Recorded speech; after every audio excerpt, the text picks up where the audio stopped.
What is up, guys? I'm super excited about today's video, but first we have got my buddy Dakota over here.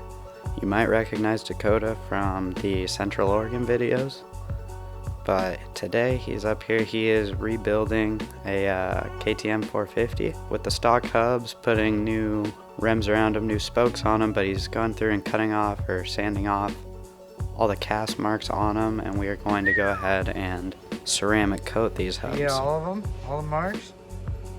Pretty good.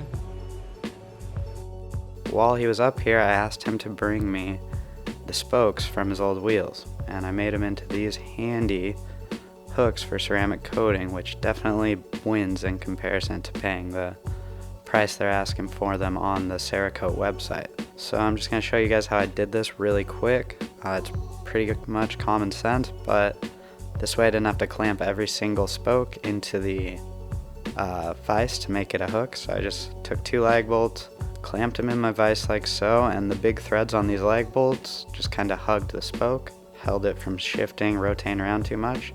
So I go ahead, put a bend on both sides, and the big washer up top is kind of just to stop the lag bolts from separating.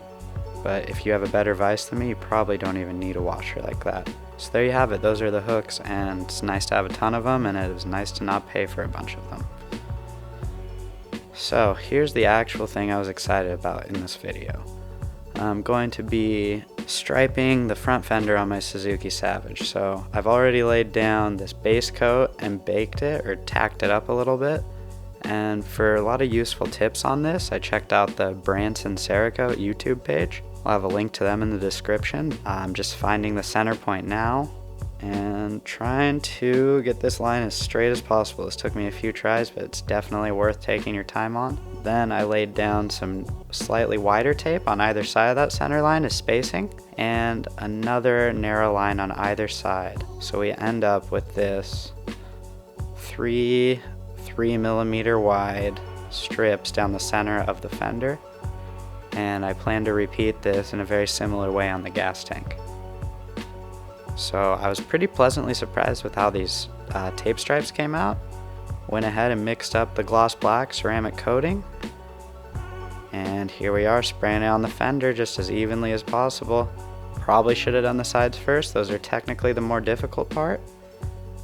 Flipping this was going to be a little tricky. I wanted to paint the bottom, and I didn't want to do it in 2 separate times, so I just kind of had safety wire on the bolt holes where the fender's mounted, and kind of flipped it as fast as I could off the rack without kind of nicking it against myself or anything. This way I was able to paint the bottom. And my oven is already turned sideways, so after kind of letting this dry up a little bit, I'm able to put it in the oven. And I could have put it in the oven vertically, it just had a higher chance of banging into something, and there wasn't any great places to mount the fender from in that orientation.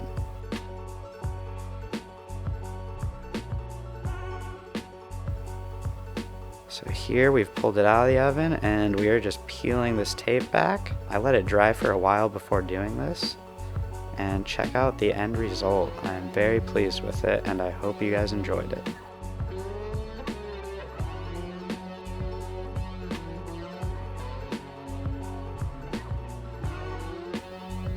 So if you guys like this video, be sure to like, comment, subscribe, and stay tuned for the upcoming ones. This bike is super close to being ready. I just have to finish that tank up, so we're going to essentially be doing the same thing on the tank, and that should be really fun with a stencil design included. And then we'll be assembling this thing, so stay tuned and hope you enjoyed the video.